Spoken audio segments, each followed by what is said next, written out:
Buying or selling a home is one of the most important decisions you'll make in your entire life. Call the Holly Ritchie team today for a free market analysis.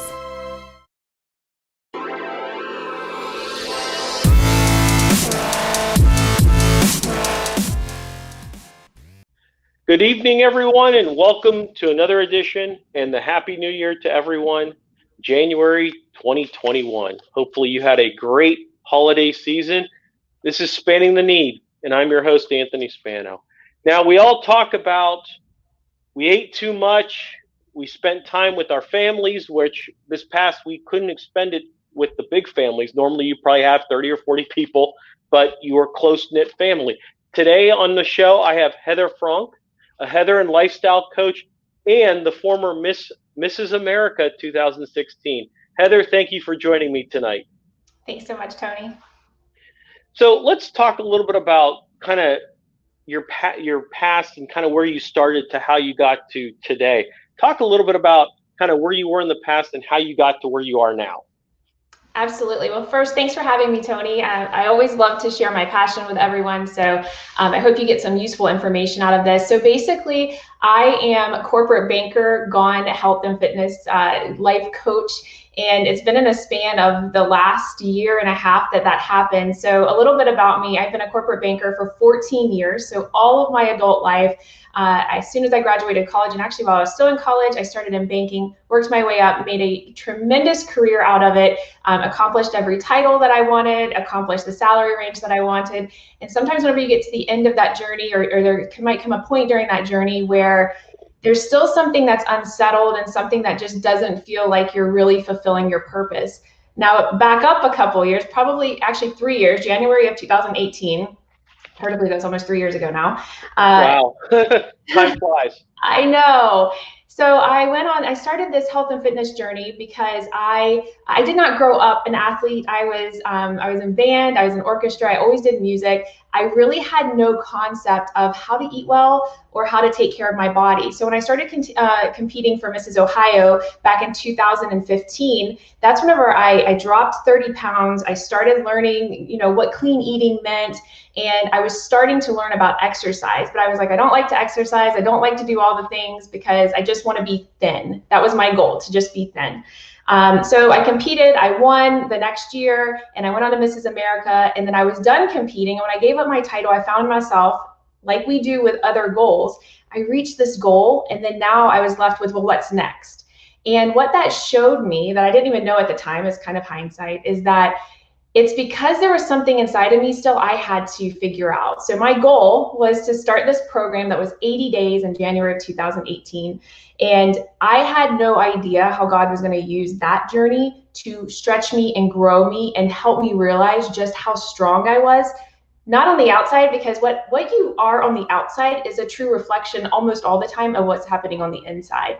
And so I really learned how strong I was and shown how strong I was. And it started fueling this passion for helping other women. I started posting my journey on social media just for my own accountability, because I knew if I threw it out there to hundreds or thousands of followers that I was going to show up and complete it for myself. Well, then people started asking, what are you doing? How are you losing the weight? How are you losing the inches? And here, I didn't even know I had weight and inches to lose, but it was all happening. So fast forward, I made it a goal. My husband and I talked, and I said, summer of 2019, I would love to resign from my corporate job and help women full time. Yes, I will help men, but I really target women. Usually it's their spouses. If it's a male involved, it's their spouse. But I want to reach women because of the fact that so many times we struggle alone and we don't even realize that we're broken or that we need to grow. And so last summer, I was able to resign from my corporate career. I hung up the heels, and I'm in usually tennis shoes and flats most days now. But the span has been vast, especially through COVID this year. I think we can realize what an impact health makes on our awareness of what's going on. So that's how I got here. heels to flats. That's a big change. Yeah, it's true.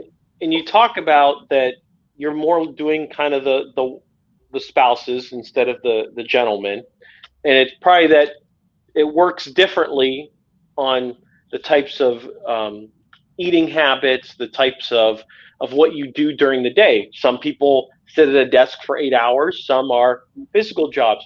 And that's why, and just to let you know, that's why Heather's here. We're here to talk about healthy lifestyles right after the new year. And I think that's what people realize, that they start New Year's resolutions, but during the pandemic, we kind of run into that where people aren't going to be able to do the normal things that they do in 2021.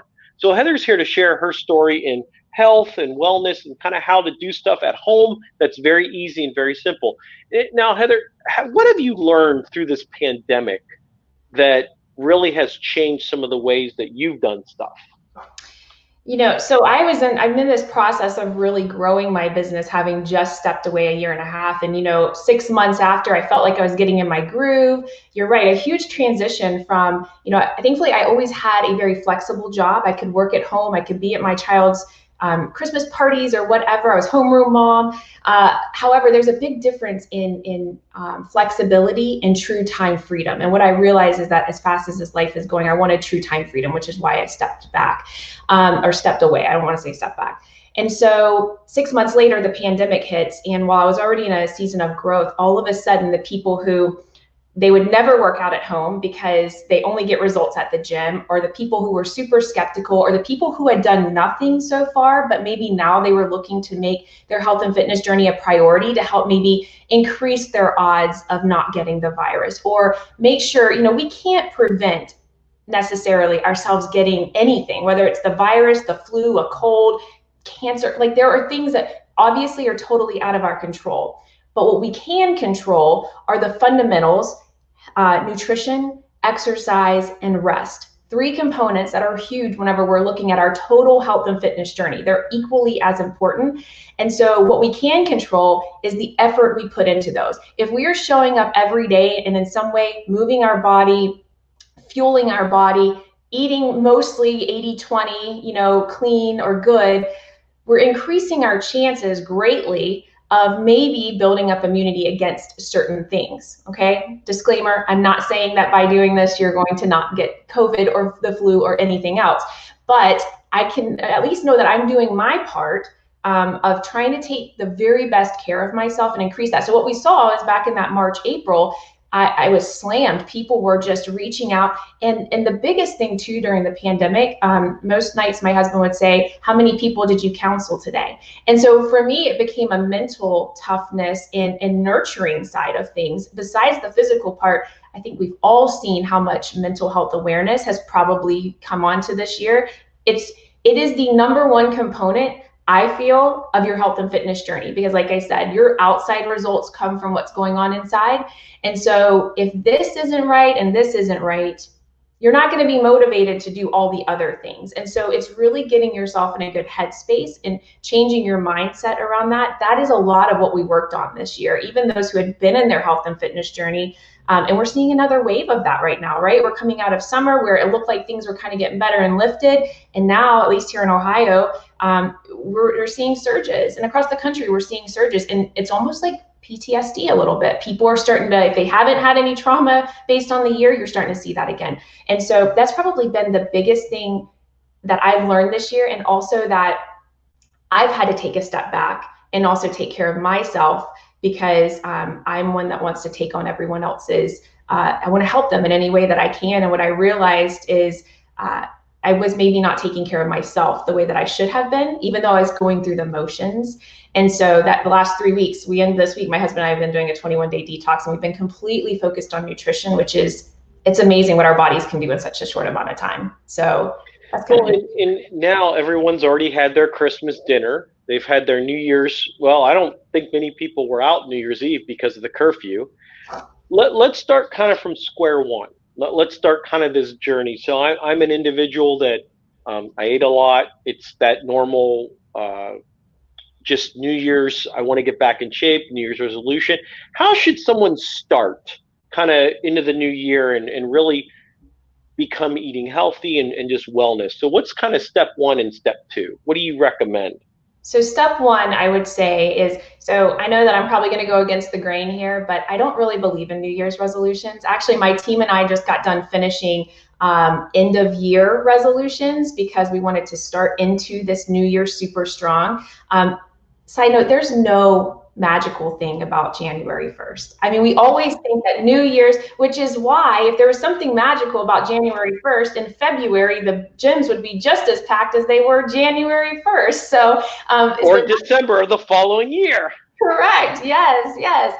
So anyway, but we are here. So we are at the new year, and I don't want that to be a negative thing, but I want you to keep that in mind because it's never, ever too late for it to be your day one. You are never too old. You're never too gone. You're never too, whatever your excuse that you want to put in there. So the number one thing that you have to do is maybe instead of resolutions, I want you to set goals. I want you to set a 1 day goal, a 1 week goal, a 3 month goal, and a year goal. Whatever that breakdown looks like for you, if you want to lose 50 pounds by the end of 2021, you have to back into that and say, I need to lose, what does that break down to per month? I need to lose whatever X amount of, pounds. Whenever you start to think about it, if you want to lose 50 pounds, you have to lose less than 4 pounds a month by the end of the year. Doesn't that sound a lot better than thinking, I want to lose 50 pounds? There's no way I could ever do that. 50 pounds is so much. So that's what we work with and with my challengers is we back into what your goal is. But another thing to keep in mind is that your goal should not only be related to a number. I know, especially as women, because women have different mindsets than men, so I relate more to the women in that way, but we want to maybe be a certain pant size or we want to be a certain weight, and we get so obsessed with that. But what I want you to keep in mind is that your why, the reason that you want to lose those 50 pounds is why. And think about, is it because you want more energy? Is it because you want to be on the floor playing with your children or running outside and not feel completely winded or be able, whatever that is, so that you could just look in the mirror and feel like you have complete self-love for yourself because you put in the work, not because of the vanity behind a certain size. And so step one, set your goals for, I don't care if you want to set a week goal because it's 1 day at a time, 1 week at a time, but set a goal, but it could be numeric, but also set your why behind that. Clearly outline your why. And I want you to put that on a board, on a Post-it at your desk. I want you to put it, there was a time in my life when I was setting huge goals as Mrs. Ohio. I literally probably had 50 Post-its around every mirror, around every place that I was looking at myself. And that's not a vain. I bet you Steve loved that. I know, right? He felt very empowered every time that he looked in the mirror. And so, but I did that because my life coach told me, you have to start breathing that stuff into existence. And so you just have to do that. The second thing would be put a plan in place. Okay. When we look at it, 85 to 90% of our health and fitness journey is nutrition. It's what we put in our body. The biggest eye opener these last almost 3 weeks that Steve and I have been doing this detox is how quick our bodies we were just talking about this last night, can readapt to how we are fundamentally made. We are made to eat whole things. We are not made to eat the junk that we put into our bodies. And it is a direct reflection of how we sleep, of how we look, of how we're taking care of ourselves. And so believe me, so I tend to lead an 80-20 lifestyle, 90-10 when I'm really dialing it in, because hashtag I love wine. And I love, I do love like chips and dip. I mean, I am definitely not 100%, but this time of being 100% has helped me dial in and just see what are my vices. What's that 90-10 look like?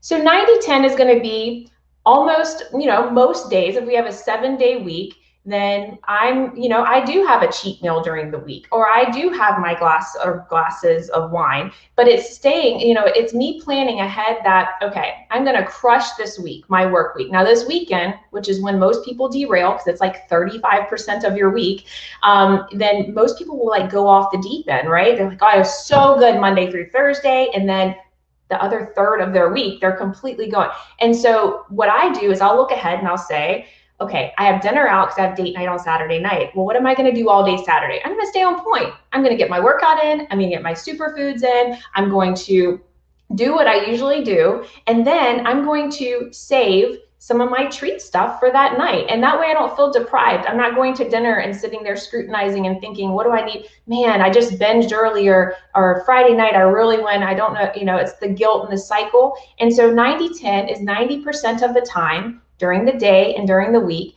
that I'm fueling myself and moving myself in a way that's clean and whole and makes me feel good. And that leaves me 10 to 20% of the time that I can indulge. And that doesn't mean binge eating, but it means that I can have those treats and not feel guilt about it, because this is a lifestyle change. When we start looking at that and not a diet, I don't let my challengers use the word diet because we don't go on diets. We don't deprive ourselves. It's all about lifestyle. That whenever I'm 39 this year, or last year I turned 39, I'm turning 40 this year. And all I know is that I want to take the very best care of myself, because a lot of things come out in your 40s and in your 50s that were a direct reflection of your lifestyle in your 20s and your 30s. And so that's where it's maintenance, it's preventing that stuff. I'd rather invest the time and money now instead of the time and money in medicines and surgeries and other things as I'm getting older. So those are the two biggest things that I would recommend. Set your goals and your why. And oh my gosh, I just drew a blank. Set your 90-10, 90-10. Yeah, put a plan in place. Find someone, find a friend, find a coach, find someone that you can lean into that can guide you with that information, instead of just trying to figure it out yourselves, right? We all have our gifts. Your gift may not be, I know mine wasn't. I didn't have the first clue about nutrition. I'm from the South. I was raised on sweet tea and chicken, fried chicken, and that is no joke. That is not exaggeration. And so I had no idea how to eat clean. I didn't even know what clean eating was. I had no idea how to make stuff taste good without the oils and the butters and the salt. Like, I didn't know. So you have to learn, and you have to, if you want it bad enough, you're going to invest the time in letting someone guide you through that. Well, that's a good starting point. The step one and step two. Step one, set your plan. What are your goals? Okay, because coming out, I mean, we're in the new year. Everyone had their Christmas dinner and still has leftovers, but at the same time, we're in a pandemic. And then two, the 90-10 or 80-20, kind of picking up cleanliness, healthiness, eating healthy. What I wanted to go a little bit more into details, could you give us some food examples of 90-10? 90%, some examples, so people understand what that means when we talk about it. So I look at it more not as a meal. I look at it more as my time, or when I'm eating. So say a 90% day would be, I'm kind of a creature of habit. And I always say, when you're starting your health and fitness journey, keep it simple. Okay. There's so many clean and fancy recipes and ideas out there. But for me, when I started, I literally started, and I pretty much eat the same things a lot of times because I don't get tired of stuff. Now that's different for people. So you could maybe have 2 or 3 staples, but at one morning, if I'm having blueberry and oatmeal, the next morning I might be having blueberries and yogurt, or I'm switching it up in that way. It's really looking at and calculating for me the amount of protein I need for my body, the amount of fruit and vegetables I need for my body, and healthy fats. And, a lot of times people are like, oh, I can't have carbs. We absolutely need carbs because that's what gives us energy. We need protein in some source. Even if you're a vegetarian, there's vegetarian protein. You need protein because that's what keeps you full. You need vegetables because they get you full. So 90-10 for me is going to be staying on point with my breakfast. And then for lunch, I drink a superfood shake every day. It fuels me, plugs my nutrition, and then I'll supplement it with a salad, things like that. Now come dinner time, I'm ready to wind down. Steve and I are going to go watch the Browns almost win last night. We're going to take a look at that, and I'm going to have wine. So all of my day, I stayed completely on point. And I almost saved, because if you're leading a true lifestyle balance, then I can save some of my carbs, and they can count as my wine for the night. Or I might have an extra potato, or it's just when we deprive ourselves of things, then that's whenever you start binge eating and you want it. People said during the holiday season, I really want Christmas cookies. I wish I could eat them. Eat the cookies, because if you don't eat them now, when you're in a moment of weakness, you're going to eat a dozen or 2, it's going to be, so instead give it to you whenever you want it. So that's how I kind of look at it. I look at it as time. And what we find is that most of the time it's the weekend that people really start to kind of deviate, or they feel like they put in the work, but it's really stringing together that self-discipline and consistency that will get us to that goal. Does pasta count? Because as an Italian, I could eat pasta all week, and I'd be like, my 90 and my 10 would be probably like something else. I know. And and that's the thing, is that you do have pasta. Pasta's on my meal plan, and pizza, which I can never give up, is on my meal plan. So I'll save those times of eating true, like super great pizza, the Avalon or Wedgwood, or, they're going to have pizza, I'm going to have pizza. But if I'm like, yeah, I'm kind of craving pizza, I might make a healthier version during the week and have it on a whole wheat tortilla and just get the satisfaction of it until pizza night, whenever I really want to save. That's kind of that 90-10 balance is, no, I'm not going to go have Coca's and Wedgwood every time I want pizza. That wouldn't really be healthy. But I know that I can have those things that I love whenever I'm aware of fueling my body and how it makes me feel. Well, and that's kind of the next part of that is when we talk about step 1, step 2, now you're looking at how you eat. Now, the next part of that is exercising or just kind of moving. What does that look like? Because right now, we probably aren't going to be going to the gym for a while. I mean, vaccines are coming online. People have been getting the shots the last 2 to 3 weeks. What's that look like at home where, hey, people have kids, people are working from home, there's no gym. So what advice could you give in that regards?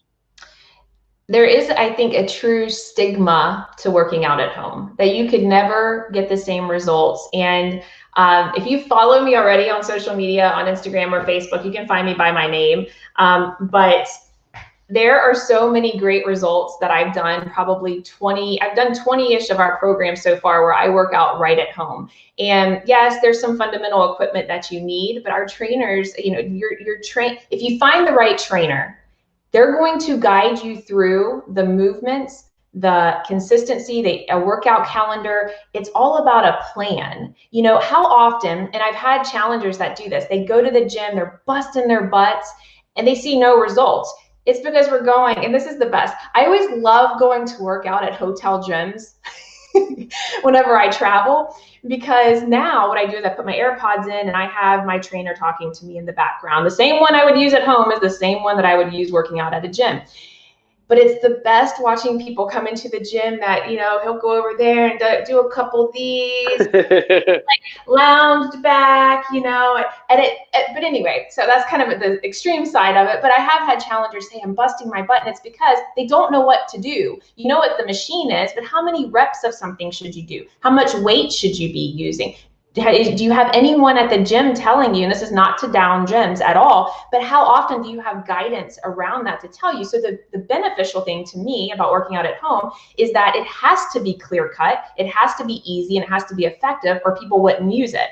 And so there are a ton of options that you could look at as far as working out at home with very minimal equipment. And coming from someone that if I had to leave my house to work out, then it would never, ever happen. Especially this morning when you wake up and it's 28 degrees. There's just no way that I'm going to stumble into a car.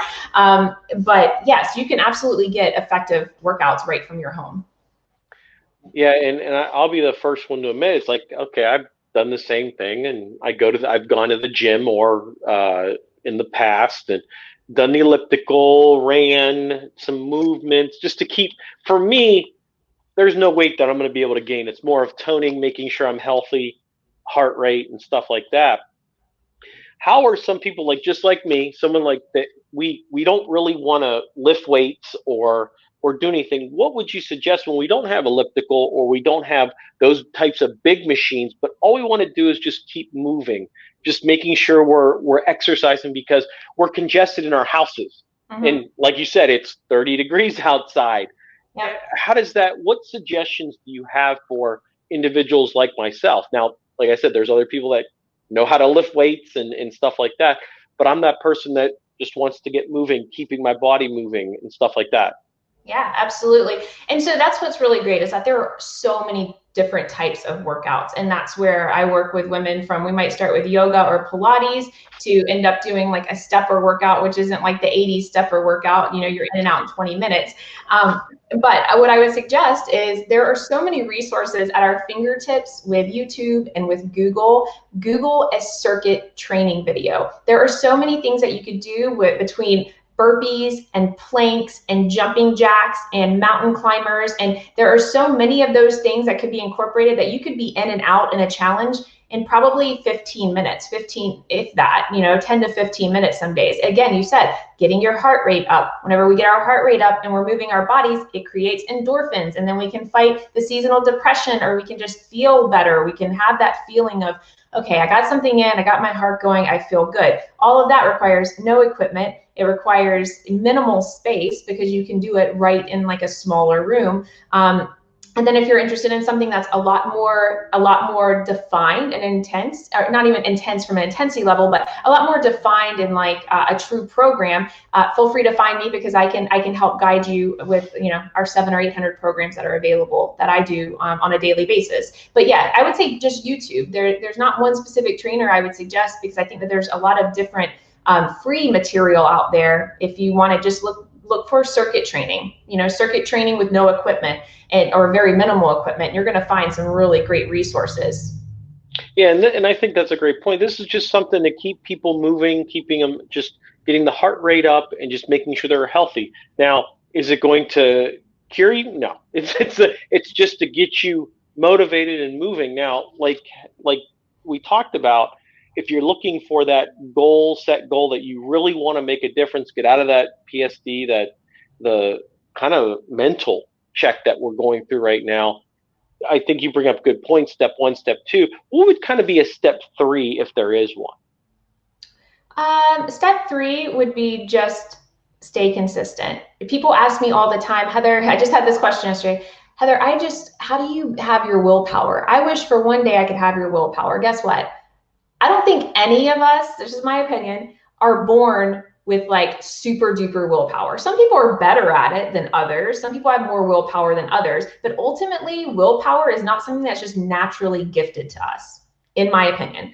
Especially with certain things that we have to work at continually, like our health, our fitness, and our wellness. It's not something, I can't lose 30 pounds and just eat the way I want to and not move my body. And I'm like, it's not a one and done, right? This is an everlasting thing that we're going to be on for the rest of our lives.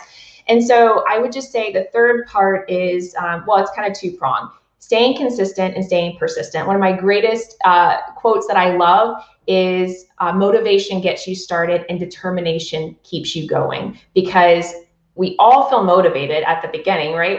We get, New Year's resolutions, look at them. We always feel motivated. Oh, it's the new year. 2020 sucked. 2021 is here. It has to be a really great year. But guess what? We're still going to have challenges. We're still going to have those mountains. We're still going to have those things. So we have to learn to pivot through those and show up even when we don't feel like it. If I only showed up to work out and move my body when I felt like it, I am pretty much you can bet that I would not really be showing up. Because if you can see me in the morning getting out of bed, I'm golden when I'm out of bed, but it's getting out of bed because I love just laying in my nice warm bed.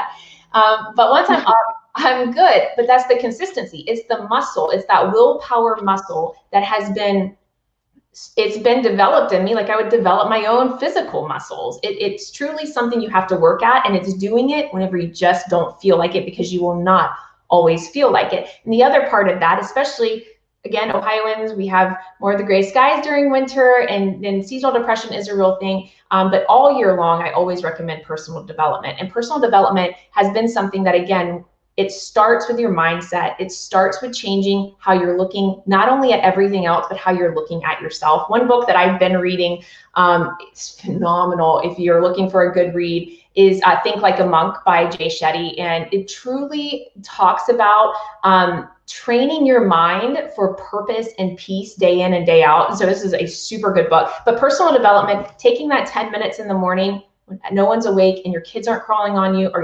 your spouse isn't trying to talk to you before you had your coffee, or whatever the case, taking 10 minutes, personal development usually will speak to you in some way. And that is one of the biggest things that goes hand in hand with your health and fitness journey, is also taking care of the inside.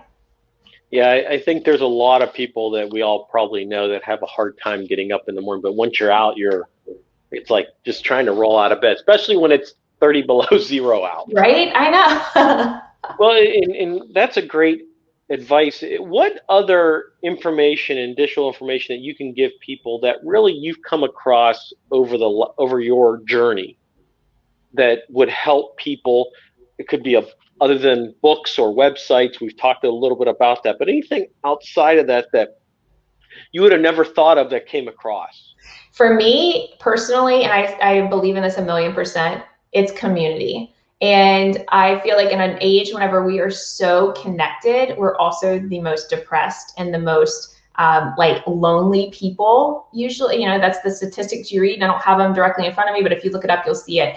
But whenever you are starting on your health and wellness journey, I don't care if it's just your best friend and you're sending sweaty selfies to each other so that you're holding each other accountable. I don't care if it's your spouse, maybe they don't fully understand what you're doing. That was my thing. My husband, whether I was competing for Mrs. Ohio or I started on my health and fitness journey, he would look at me and say, Heather, I don't understand, but I support you. So even just having an accountability check around that, sometimes shoot, your kids become your accountability because they'll be the first, right? From the mouth of babes, like, Mommy, you're not marking off your workout calendar. I mean, they're like super. They'll call you out. They have from the ages of probably to the time they start talking till they're 14 or 12, and there's no filter. Yes, yeah, that's it. And that's the biggest thing that I've found is I personally not only lead a team of 160 women, but it's the community that's greater as far as leaning into each other. Because here's the thing is that whenever we have a struggle, maybe we've started off super motivated and we hit a wall and we're like, I just don't feel it today. I don't feel motivated. I just came out of this season at the end of the year. I came out of this season of just not motivated. I wasn't depressed. I was just going through the motions, and that's when I needed to step into this detox, this cleanse to just focus on myself. But what we find is that whenever we have other women who maybe we don't even realize they're going through the same exact thing. And I say women, but I mean everyone. Men, I feel like don't, at least from the spouses I've seen of my, of my challengers, and even my husband says like, Heather, we don't really talk like that. Like we're good, So give me a beer. Yes, exactly. Like, and so community though, it's so impactful, and it's to have the accountability that is huge. That's usually the disconnect whenever, even when we look into different programs, like, I don't even want to say, but there are different health programs in our communities that, maybe people get results, but then as soon as they stop doing that program, they gain all the weight back. Well, it's because the sense of community is what kept maybe them going, or maybe they never developed the sense of community to propel them forward. So I think a big piece that people don't ever think about is how impactful it can be knowing that someone's having the same struggles as you. There's my cheerleader that's going to show up. I do a Zoom every morning for working out if people want to hop on with me. And that's the ultimate accountability. I have to get up because if not, like there might be someone waiting to get on a Zoom to work out with me, right? Even if it's one person.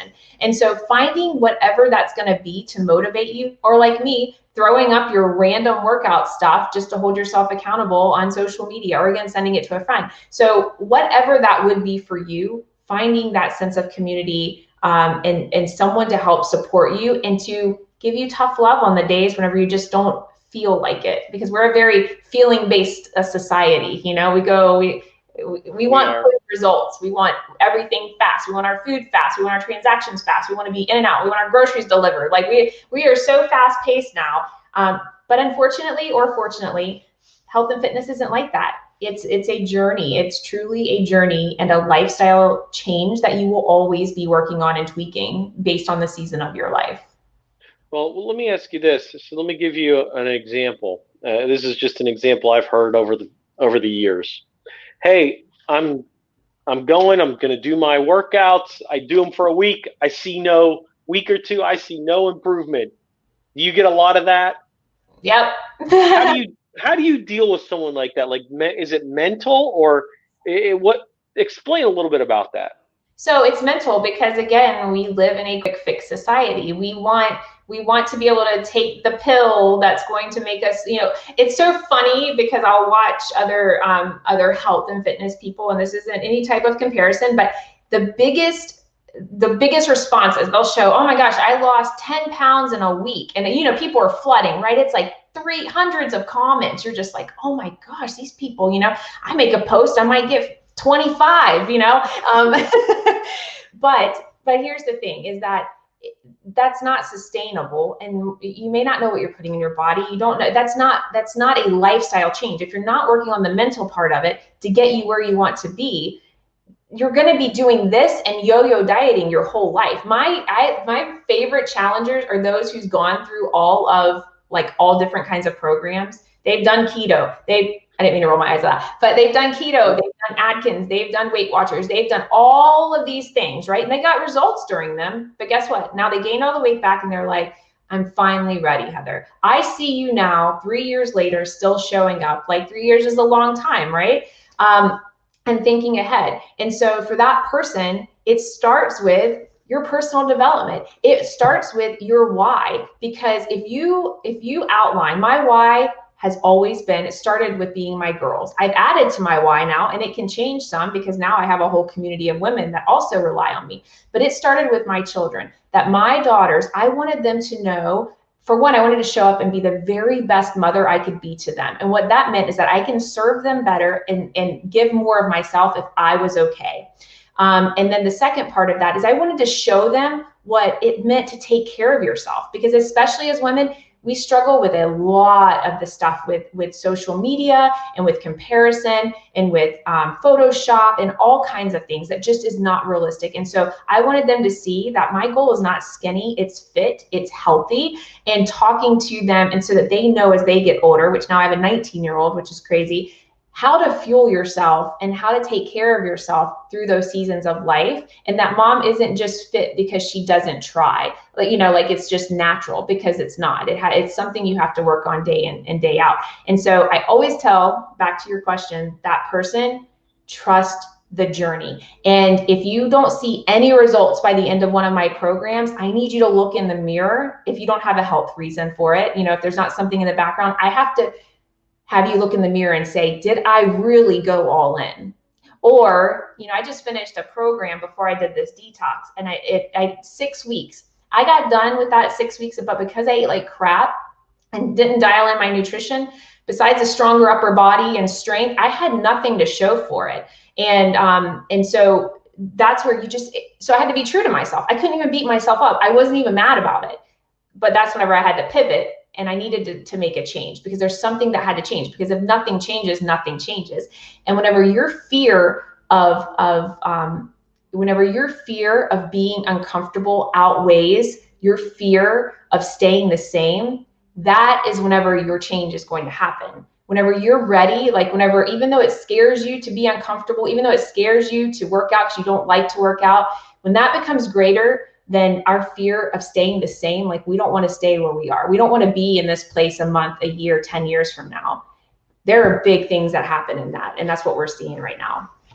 Yeah, that's good feedback for that, because I know people do it all the time, and that just happens. Mm-hmm. So what are some future plans you got going on now? We're in the new year, and what's it look like for 2021, we hope? Yeah, well, it just kind of continuing with the same. I think, like you said, we have a lot of mamas, a lot of career women and men, a lot of people who are not going to be comfortable going back to the gym for a long time. And that's, regardless of vaccinations and things like that, I think there's still just a hesitation around that. So I think now more than ever, what we've seen is, even though COVID is so unpredictable, because God, there's been obviously awful, horrible stories, and it's affected different people different ways, and we just don't know. So it comes back, and besides COVID, all the other things that are in this world. So it comes back to this emphasis around health and fitness and wellness. And as a society, we are not well. You can look at the statistics of obesity and the things that are associated with obesity, and what that increases is from an illness or a sickness standpoint.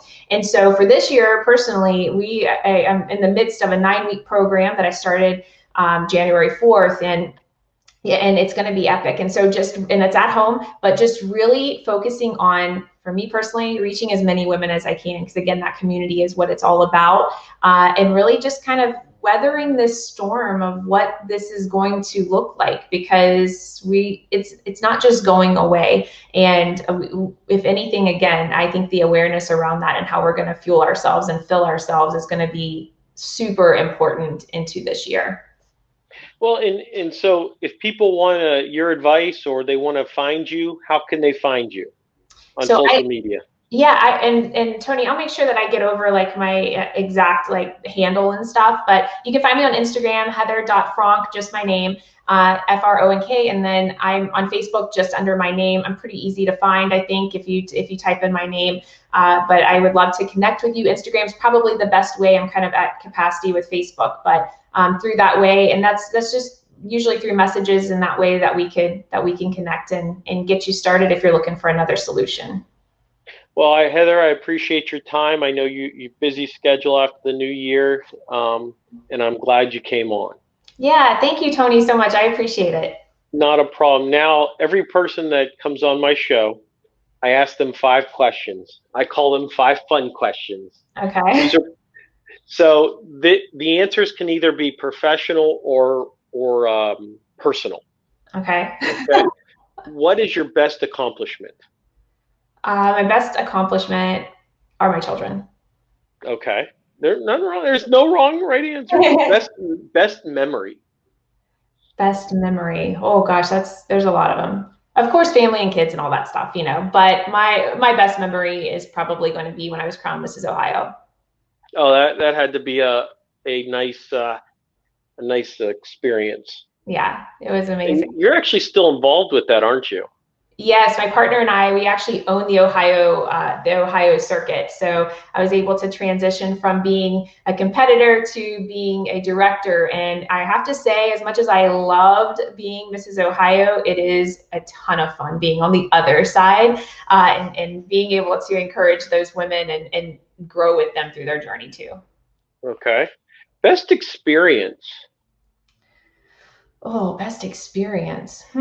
These are harder questions than the original ones. I know, right? I would have to say, so my husband and I love to vacation a lot. Well, we should have already been on a few trips by now, but most people probably have been too. And so I would have to say probably our first time that we went out of the country. I didn't even have a passport before that. And we went scuba diving, like deep sea scuba diving, which I'm deathly afraid of water. But so we just had the best time, the experience of being somewhere new. We created our own like Spanish names and all this stuff. And it just was like a super fun time. Okay, it sounds fun. Who's your role model? My role model. I thought you would preface me with some of these. No, I've had people that have watched my episodes, and the word's starting to get around to what questions I ask, so they try to watch of what I ask at the end, but I still hide them. Oh, I gotcha. Oh man, my role model. I feel like I have. I have a lot. Could be a couple. Yeah. Be a couple, no problems. You know what? I'll name one. It would definitely be my grandmother. I can think of a lot of famous people that I follow or that I really love. But I would have to say my grandmother because she passed my almost senior year in high school. But there's something now, like as an adult, as you get older and you just kind of realize, you know, you start to realize truly how people are as you experience different things. And she just had the most gentle soul. She always believed in me. She always stood by my side and fostered this, that you could be anything that you want to be with a true gentle spirit. I don't think I ever heard an ill word come out of her mouth or her treat anyone, ugly. And that's just something that's always stayed with me because I would pray that would be a legacy I leave for my children and my friends, whenever I'm not here any longer. Okay. And then the last one, if there was one person you'd want to meet, past or present, who would it be and why? Oh, gosh.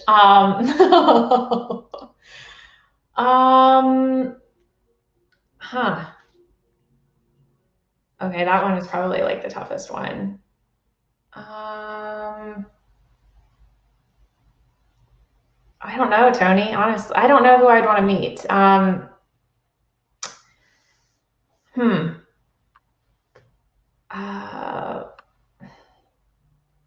I mean, I guess, you know what? Actually, I knew who I would want to meet. Okay, I got it.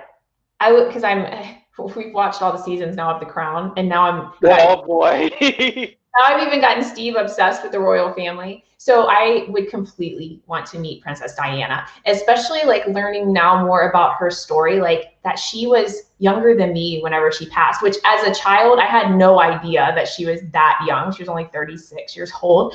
And so I would want to just hear like her story and from her own mouth and just know like that. It's just very fascinating to me. And the humanitarian side of her, that she balanced all of that and that she truly went against what like royalty looked like and took on the nature of a civilian, of a person who you would meet and not know any different. And that's just very admirable to me. Not everyone could do that. Agreed, and I appreciate it. Well, all the time we have, Heather. It was a pleasure. Thank you for taking time out of your busy schedule. We hope to check back with you halfway through later in the year to see how everything's going, and we'll see where we are at that point. So thank you for being on the show. You're always welcome. Thank you so much, Tony. For more interviews or podcasts, go to anthonyvspano.com. We wish you the very best in 2021. God bless and have a great night, everyone. Good night.